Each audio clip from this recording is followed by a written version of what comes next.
Good evening. Now this is the fourth or the fifth time I will start this video, so I just decided I will continue it and not restart it again. So, my name is Marwan Hassan. I am the owner of shakuhachi-shop.de. As far as I know, it's the most found and most comprehensive site in German about shakuhachi flutes, about Nay flutes, about Kawala flutes, about Pueblo flutes, actually about bamboo flutes mainly. So, I have been building flutes exactly, let me not be mistaken, in 9 days it's going to be exactly since 36 years, and I've been playing the Nay flute for exactly 40 years. So I do have quite some experience in playing and building the flutes, and today I want to explain to you how to play these rim-blown flutes, these end-blown flutes. Now, it all started in history with this form of flute. It's the Kawala today, called in Arabic Kawala, but they also call it Rab, and it's also called Salawang. And believe it or not, it is also identical in the form of blowing through the famous Anasazi or Pueblo flute. So how does this function? This is nothing more than a pipe. So I can look through the pipe. Actually, if you, there you can see it. It's just nothing but a pipe. So how do you make a voice out of this pipe? Because if you know how to do this, it will be easier for you to play the Nay, to play the Pueblo flute, to play the Kiowa flute, as long as they have no added techniques to make sounds. This is the natural form of them. So let me explain this to you. I'll first just go on it. Very easy once you know how to do it. So I want to explain it to you. Now, if you look to any other flutes, let me see. Oh my goodness, I haven't. Here's one. So look to this typical Indian flute here. So what have you got here? Just a second. So here you blow in here, and actually the air will slide over and start blowing on this edge. So what happens is, in most modern flutes, you have some technique bring the air on the edge, just like a recorder. If you look to a recorder, and you have this mouthpiece you blow in, and the air will be directed on the sharp edge. So what happens in these flutes, may it be the Kawala, the Nay, the Anasazi, or whatever, you need to do this. You need to do this. So you are actually the mouthpiece, your mouth is the mouthpiece, and need to put the flute like that and blow on the edge. Not in the flute, not out of the flute, but on the edge. And now I'm going to explain this to you. How do I do it? I'll come a little bit closer. Now look to me very good. Now the best way is if you put the flute like this, as if you'd press it and you'd feel the root of your teeth, actually my cutting teeth, on the right side, okay? Here I have it. So actually I'm closing 2/3 of the flute. Look here, it's as if my mouth or my underlip is shutting like that. Here it goes, okay? And my lip above will go on the flute and do this here. So actually here is the edge, and here you will have to blow through. So have a look. Here, look here. Here it goes. I don't go like that, I just go, I'm on the right half of my mouth. Now, it's a little bit maybe too much, let us say to the mid of your teeth. You can feel the edge of the flute exactly through your lip in the mid of your teeth. And here I go on. I close my mouth, I push in front as if you would say you.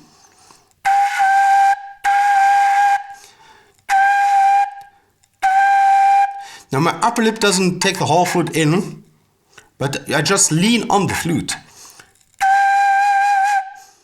Okay? And what happens is you have 2 octaves on which you can play. Let me close all the holes. So what happens is to come on the second level, you don't really blow harder. But what happens is you close your mouth a little bit more in order for the same amount of air to come out faster. Actually, it is a little bit harder, but if you really blow harder and make your mouth small, it's going to be so much harder that there's going to be a very great difference in pitch. You don't want this. let me come closer and try to concentrate here on this part of my cheek. You'll notice that I push the air a little bit up and to concentrate, to make a sharper, let me say, air arrow, however you may call this. Here, look.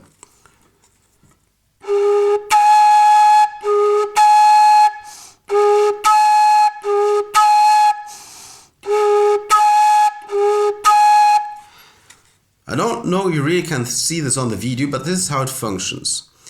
Now, the fingering is, each flute is different, but mainly you have the deepest voice and then you go up, and then you have the second level, and then you repeat it again. This happens differently with the Nay. Now, this is the eldest flute. We're talking about a couple of 10,000 years. Actually, it is identical almost in the form with the so-called Neanderthaler flute, which is dated 30,000 BC, and it's spread all over Africa and went to Asia, and I'm pretty sure that this is also the origin of the Pueblo flute, which I'm going to show here too. Okay, so from this flute in Egypt, in ancient Egypt, at least 2640 BC, it is dated on the tombs of my ancestors.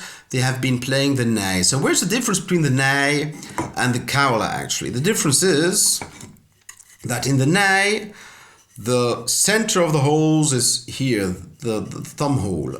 And the rest of the holes are at the lower part. Oh my goodness, this is not a Nay. I haven't got a Nay here. So just imagine this is a Nay. So the center of the finger hole would be here, the thumb hole would be here, and the rest of the 6 holes would be on this lower side, which leads to you to play on 3-4 octaves actually.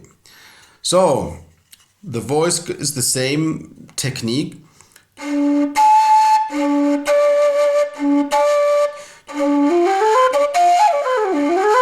Okay.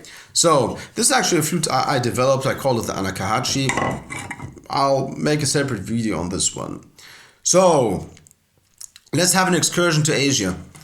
Here you have the shakuhachi, and you see here that the mouthpiece goes differently. You have, well, a cut, or however you may call this, and you have here a blowing edge fixed into it so you can play straight.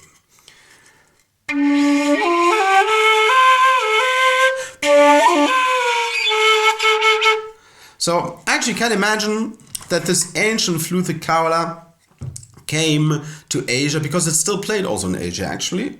And some people said, my goodness, this is so difficult, let's try to...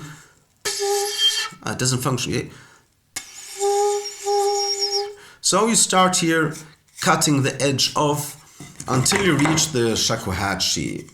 Okay, so when I came to find this Anasazi flute, the Pueblo flute, on different American sites, I found that in modern times they have adapted the shakuhachi mouthpiece into it.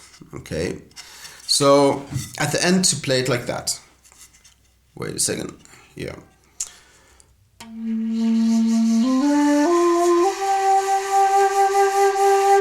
Believing that this makes it easier. In fact, it still is easier to play it naturally like that.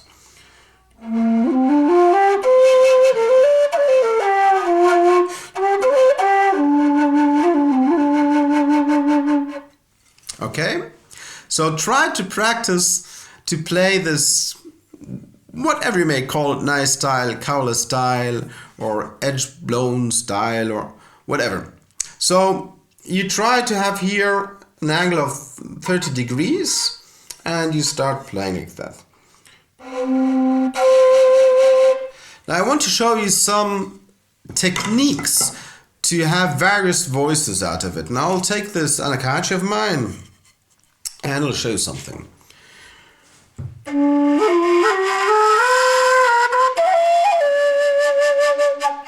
So what happens in this technique that you can overblow and have the second level just flip into the first level. So when you play, let me say the Anasazi like that with this edge which actually is not part of the flute but a modern accessoire to the flute, it would sound like this.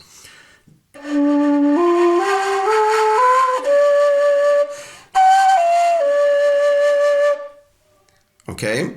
But through this technique which I use, listen to the higher voice.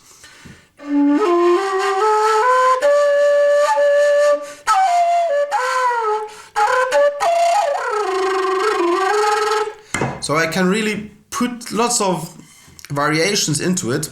What I now did is this one.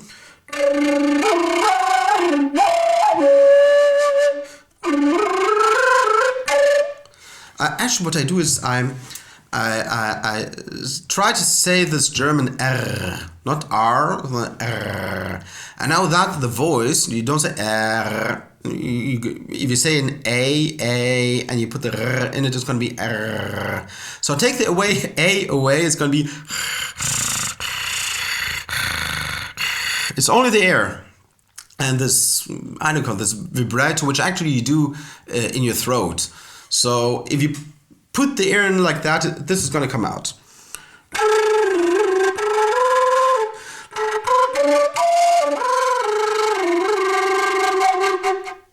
Okay, and now if you at the end, I'll try to show you what I do.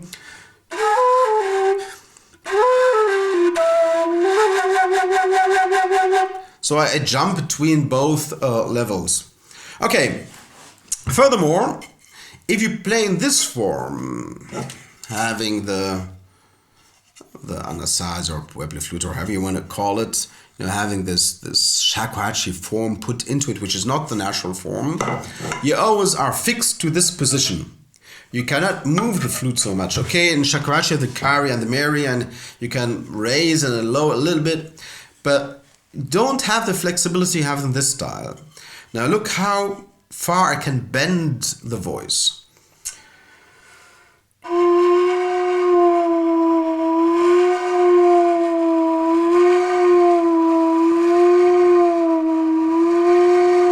It's almost a whole note.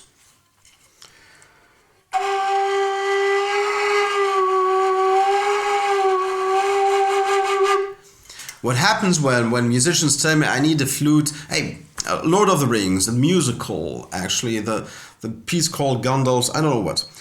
Here in Munich, they needed this sound, and they said we needed 442 hertz. I said, this is nonsense.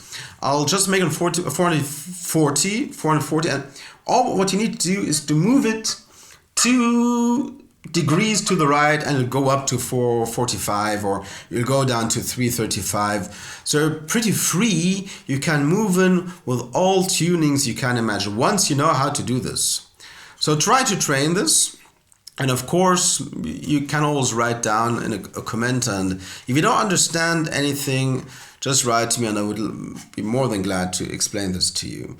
So enjoy this video, practice, and of course you can visit me on my site, though it's German, but in German you just go to contact. It's not so different than English, it's just written with K, and you just can send to me any message. And if you want to buy a flute of mine, I'd be very, very glad. If not, you've got lots of good flute players and flute builders in the States and also in the UK.